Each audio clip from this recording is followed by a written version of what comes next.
வணக்கம். இன்னைக்கு பல்லாவர சந்தையில காலையில 5 மணிக்கு பல்லாவர சந்தை ஸ்டார்ட் ஆயிடுச்சு. இன்னைக்கு வரக்கூடிய எல்லா ஊர்ல இருந்து மக்களும் இங்க வேகமா வந்துட்டாங்க. நம்ம அனுஷியா அக்ரி இன்னைக்கு காலையில 5 மணிக்கு ஸ்டாலையும் போட்டாச்சு.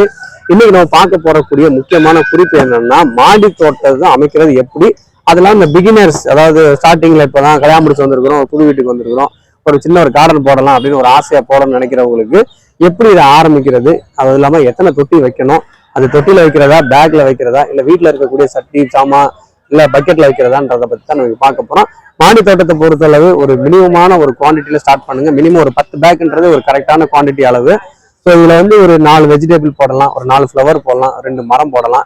இந்த பல வகைகளும் சேர்த்து நீங்க கம்பைன் பண்ணி போடும்பொழுது உங்களுக்கு இதுல ஒரு மாதிரியான ஈல்டும், பழத்துல ஒரு மாதிரியான ஈல்டும், ஃப்ளவர்ஸ் இருக்கும்பொழுது எப்பவுமே ஒரு கல்யாண பொண்ணு மாதிரி ரொம்ப அழகா இருக்கக்கூடியது இந்த ஃப்ளவர்ஸ் தான்.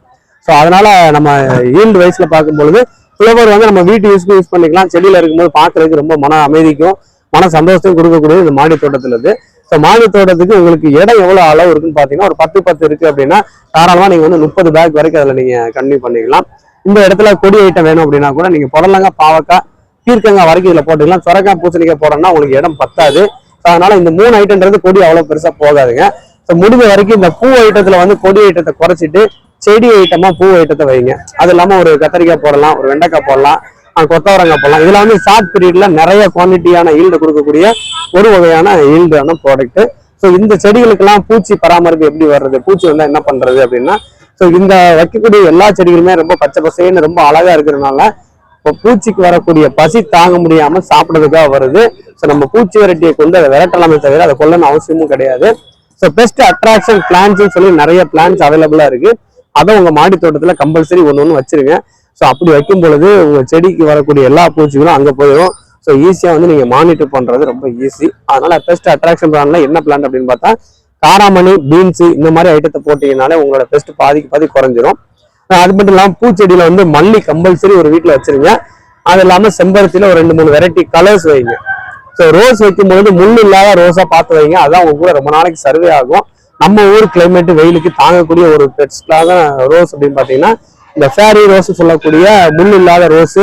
அது நீங்க பட்டன் ரோஸ் வச்சுக்கலாம். இப்போ பெங்களூர் ரோஸ் வைக்கும் பொழுது கொஞ்சம் நல்ல பிரம்மாண்டமா தெரியும். நாளுக்கு நாள் ஆக ஆக பூவோட சைஸ் சின்னதாகிட்டே இருக்கும். ஸோ அது நமக்கு கொஞ்சம் மனவேதனையாகவும் கொடுக்க ஆரம்பிக்கும்.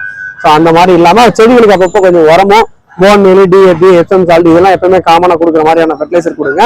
முடிஞ்ச வரைக்கும் ரோஸ் நல்லா வளர்க்கணும், நிறைய பூ எப்பவும் போல இருக்கணும் அப்படின்னா அதுக்கு தேவையான லிக்விட் நம்ம கிட்ட அவைலபிளா இருக்கும். நீங்க லிக்விடை வாங்கி 2 இடம் ஸ்ப்ரே பண்ணீங்கன்னாலே உங்க செடி ரொம்ப பளபளன்னு சூப்பரா வந்துடும். உங்க செடி ஈஸியா காப்பாற்றி மெயின்டைன் பண்ணிக்கலாம். மெயின்டெனன்ஸ் ரொம்ப ரொம்ப கம்மி பூச்செடியை பொறுத்தளவு. வெஜிடபிளை கம்பேர் பண்ணும் பொழுது அந்த அளவுக்கு பெரிய எஃபோர்ட் போட வேண்டிய அவசியமும் இதுல கிடையாது. அது இல்லாம இப்போ நீங்க மரம் வைக்கிறீங்க அப்படின்னா ஒரு மாதுளை, கொய்யா, சப்போட்டா, சாத்துக்குடி, லெமன், ஆரஞ்சு இந்த மாதிரி நிறைய வெரைட்டி இருக்கு. மாடி தோட்ட செக்மெண்ட்டுக்காகவே வந்திருக்குது.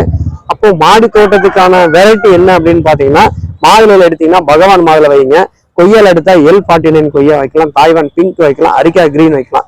இந்த 3 வெரைட்டியுமே சின்ன டப்பாலே நீங்க போட்டுட்டு அழகான ஒரு ஈல்ட கொடுக்கக்கூடிய மாடி தோட்டத்துக்கு ரொம்ப சூப்பரா செட் ஆகும். அது இல்லாம உங்களுக்கு சப்போட்டால காலப்பத்தி சப்போட்டான்னு ஒரு வெரைட்டி இருக்குங்க. அது ரொம்ப நாளைக்கு நம்ம கூட சர்வே ஆகும். சின்ன சைஸ்ல தொட்டிலே நல்லா வளரும். அதிகமான ஈல்ட கொடுக்கக்கூடிய இந்த வெரைட்டி எல்லாம் நீங்க கலெக்ட் பண்ணி வச்சுக்கோங்க. பேரை எப்பவுமே நோட் பண்ணி வச்சுட்டு ஒரு செடி கடைக்கு போய் வாங்க. ஏதாவது ஒரு சப்போட்டா கொடுங்க, ஏதோ ஒரு மாதுளை கொடுங்க அப்படின்னு சொல்லி வாங்காம என்ன செடி வேணும்ன்றத பக்குவமா கேட்டு வாங்கி வச்சீங்கன்னா உங்களுக்கான அந்த பலனை நீங்க அனுபவிச்சுக்கலாம் சீக்கிரமாவே. அது மட்டும் இல்லாம இப்போ நீங்க அதிகமான ட்ரெண்ட், இடம் இல்லை, 5வது மாடியில இருக்கேன், 2வது மாடியில இருக்கேன், என்னோட இடத்துக்கு அவ்வளவுதான் ஸ்பேஸ், காமன் ஏரியாலாம் அளவு கிடையாது, இந்த மாதிரி நிறைய டிஃபிகல்ட்டை சென்னை வாசிகளும் சரி, சிட்டியில இருக்கக்கூடிய நிறைய பேர் இந்த பிரச்சனையை ஃபேஸ் பண்றோம். அவங்களுக்கு இந்த பால்கனி கார்டன் வைக்கலாம். அதை விட்டா அப்படின்னா இண்டோர் கார்டன் வைக்கலாம். இண்டோர் கார்டன் எப்பவுமே ட்ரெண்ட் தாங்க. அதுக்கு மவுஸ் எப்பவுமே குறைஞ்சதே கிடையாது. பால்கனி கார்டனை பொறுத்தளவு ஒரு 3 அடி இருக்கக்கூடிய ஒரு அகலமான வித்துல ஒரு 1 அடி 1.5 அடிக்கு நீங்க அழகா தாராளமா உங்களோட பால்கனி கார்டனை செட் பண்ணலாம். ஸோ சன்லைட் வருது அப்படின்னா நிறைய ஃப்ளவரிங் வைங்க. சன்லைட் வரல அப்படின்னா நீங்க நல்ல லீஃபி பிளான்ஸை ட்ரை பண்ணுங்க. ஸோ அதுக்கேற்ற மாதிரியான அந்த செட்டப்பை நீங்க கொடுக்கணும். ஸோ அதுலயே நீங்க கிரைண்டர், மிக்சி எல்லாத்தையும் உள்ள கொண்டு வச்சுட்டீங்கன்னா ரொம்ப கன்வீனியண்டா இருக்காது. ஸோ அதனால அதுக்கான ப்ரொவிஷன் கொடுங்க. முடிஞ்ச வரைக்கும் வால் ஹேங்கிங் ஏதாவது பிளான் பண்ண முடிஞ்சா பால்கனியில பிளான் பண்ணுங்க. அது நல்லா பெட்டர் ஈல்டு உங்களுக்கு கொடுக்க ஆரம்பிக்கும். ஸோ இண்டோர் பிளான்ட்டை பொறுத்தளவு எல்லா நர்சரிக்கு போனாலும் இண்டோர் பிளான்ட் அப்படின்னு போய் நீங்க கேட்டீங்கன்னா இருக்கிற ஊர்ல இருக்க எல்லா செடியும் இண்டோர் பிளான்ட் கேட்டா ஆமான்னு சொல்லிடுவாங்க. அப்படி பிளான் பண்ணி வாங்கிடாதீங்க. இன்டோர் பிளான்ட்ஸ்க்குன்னு சொல்லி ரொம்ப பிரத்யேகமா ஒரு 4-5 பிளான்ட் வச்சுக்கோங்க. அதுதான் வந்து ரொம்ப ஈஸியா கொண்டு வர முடியும். இப்போ அரிக்கா ஃபார்மோ இல்ல ஸ்பைடரு, அதுவும் எல்லோ கலர் ஸ்பைடரு, இதெல்லாம் வந்து நம்ம இண்டோர் சொல்லி உள்ள தூக்கி வச்சிங்கன்னா கொஞ்ச நாள லீஃப் எல்லாம் எட்ஜ் எல்லாம் காய ஆரம்பிச்சிடும். இண்டோர் பிளான்ட்டை பொறுத்தளவு ஜிசி பிளான்ட், ஜாம்பியான்னு சொல்லக்கூடிய ஜிசி பிளான்ட், அக்லோனிமால நீங்க லிப்ஸ்டிக்கு கிரீனு எல்லாமே பிளான் பண்ணுங்க. அதுக்கப்புறம் பாத்தீங்கன்னா ஸ்னேக் பிளான்ட்ல எல்லா வெரைட்டி வச்சாலும் இண்டோர்ல வச்சுக்கலாம். ஸோ தண்ணியோட லெவல் ரொம்ப கம்மியா இருக்கக்கூடிய ஒரு வகையான செடி தான் அந்த ஐட்டம்லாம். இது இல்லாம பாத்தீங்கன்னா மான்ஸ்டால ரொம்ப வைங்க. மான்ஸ்டா எப்பவுமே சூப்பரா சர்வே ஆகக்கூடாது.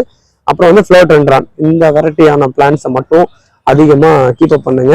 அப்புறம் வந்து பாத்தீங்கன்னா டைஃபன் பேக்கியா, இந்த செடி வந்து செமிஷேர்லயும் கவர் பண்ணலாம், இண்டோர்லயும் கவர் பண்ணிக்கலாம். உங்க இண்டோர் பிளான்ட்டுக்கு ரொம்ப சூப்பரா செட் ஆகக்கூடிய செடிகள்.